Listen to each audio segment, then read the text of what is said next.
만 29세라는 젊디 젊은 나이에 보험금에 눈이 멀어 자신의 남편과 모친, 친오빠와 동생 등 총 10명에 달하는 사람들에게 살인을 시도했었던 오늘의 사이코패스 범죄자 엄녀인 엄인숙은 당시 그녀가 저질렀던 사건의 내용이 하도 엽기적이라 최악의 여자 사이코패스 살인마라는 별명으로 여러 대중매체에서 그녀를 모티브로 많은 범죄자 캐릭터들을 만들어내며 최근에는 이은혜가 일으켰던 가평계곡 사건으로 다시 재조명을 받아 고유정 이은혜와 함께 대한민국을 공포에 빠뜨렸던 3대 악녀라고 다시 한번 욕을 처먹고 있는 중인데, 오늘은 허영심과 엄청난 사치를 보여줬었던 그녀가 도대체 어떤 인생을 살다가 범행을 저지르게 되었는지와 사건 당시 그녀가 보여줬었던 엽기적인 범죄 및 17년이 지난 현재 어떤 근황을 보내고 있는지 한번 알아보고자 한다.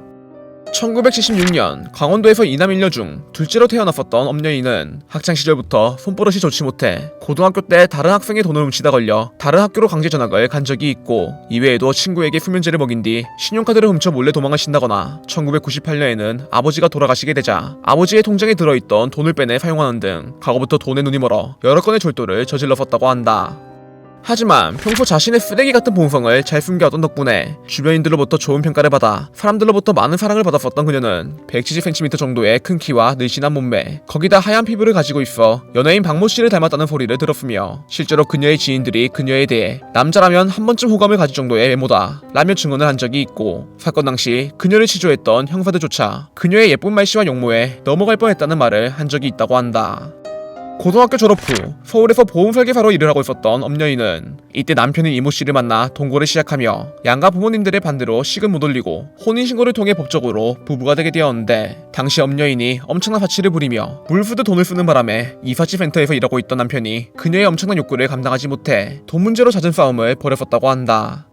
그러다 어느 날 엄여인의 3살배기 딸이 계단에서 굴러떨어져 뇌진탕으로 사망을 하게 되자 이때 그녀가 무언가 느낀 것인지 본격적으로 보험 사기를 준비하기 시작하며 과거 보험 설계사로 일했었던 경력을 이용해 한 달 만에 남편에게 총 3개나 되는 보험을 가입시키게 되었고, 이후 우울증 치료를 이유로 정신과에서 수면제를 처방받아 다음과 같은 범행을 저지르게 되었는데,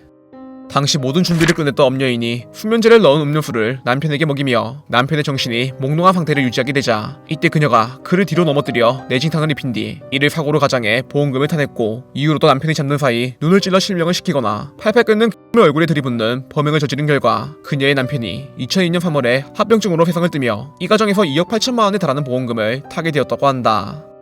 하지만 한 번의 만행으로 만족을 하지 못했던 엄여인은 첫 남편이 사망한 지 2개월 만에 나이트클럽에서 만났던 두 번째 남편과 또다시 동거를 시작하게 되었고, 이때 그녀가 남편의 가족들에게 자신의 학력과 직업, 과거에 결혼을 했었던 이력까지 전부 거짓으로 꾸며 결국 두 번째 남편과 결혼을 한 뒤 얼마 안 가 과거와 동일한 수법으로 범행을 저질러 두 번째 남편을 죽이며 총 3,900만 원 정도의 보험금을 타게 되었다고 한다. 참고로 당시의 엄여인은 자신의 범죄 행각을 숨기기 위해 평소에 남편의 병수발을 열심히 드는 척했고, 그가 죽은 뒤에는 시댁의 의심을 피하기 위해 영혼 결혼식까지 올렸었다고 한다.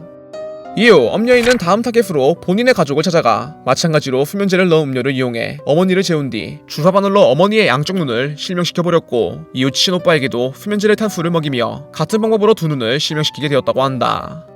그 결과 약 4억 원에 가까운 보험금을 받게 되자 이 돈을 이용해 찜질방에서 피부 관리를 받으며 명품 매장을 찾아 비싼 옷들을 구매하게 되었고, 이걸로도 모자랐는지 가족들에게 새 집으로 이사를 가자며 가족들이 살던 아파트를 팔아 돈을 챙긴 뒤 점점 이사할 날이 다가오자 자신의 거짓말이 탄로날까 두려워 집에 불을 질러 가족들을 모두 죽이려고 했다가 다행히도 이때 불이 집 전체로 퍼지기 전에 진화가 되어 엄여인의 오빠와 남동생이 중화상을 입어 보험사에서 2억 원에 달하는 돈을 엄여인에게 주게 되었다고 한다.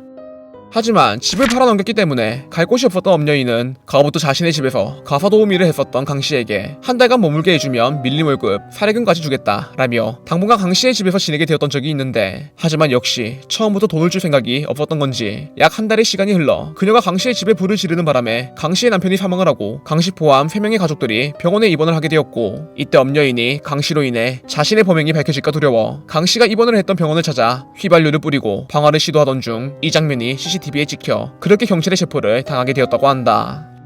엄여인이 체포를 당하게 되자 그녀의 남동생이 저희 누나 옆에 있는 사람은 누구든 죽거나 다쳐요 라며 경찰에게 지금까지 있었던 사고에 대해 제보를 해 경찰이 본격적으로 엄여인에 대한 조사를 시작하게 되었는데, 이때 엄여인이 불치병을 앓고 있는 아들을 돌봐야 한다며 핑계를 대는 바람에 불구속 상태에서 수사가 진행되게 되자 이때 엄여인이 사회에서 지인의 신용카드를 훔쳐 오빠의 병원비를 결제하거나 같은 병실에 있던 환자의 여자친구의 카드를 훔쳐 병원비를 결제했다가 상대방에게 이 사실을 들켜 말다툼이 일어나게 되자 분노한 엄여인이 또다시 상대방에게 음료수를 먹인 뒤 뒤 오른쪽 눈의 시력을 앗아가 버렸다고 한다. 결국 2005년 4월 경찰의 검거가 되게 되었던 엄여인은 본인의 혐의를 전부 인정하긴 했지만 딸의 사망 후 우울증에 걸려 약에 취해 버린 일이다 라며 심신미약을 노린 거짓말을 치게 되었지만 검사 결과 불법 약물은 검출되지도 않았고 방화치사상, 중상해 등 9가지 혐의가 유죄로 인정이 되어 2006년에 무기징역을 선고받아 깜빵으로 들어간 뒤 2022년인 현재까지 외부인과의 접촉을 끊고 조용히 복역을 하고 있는 상태라고 한다.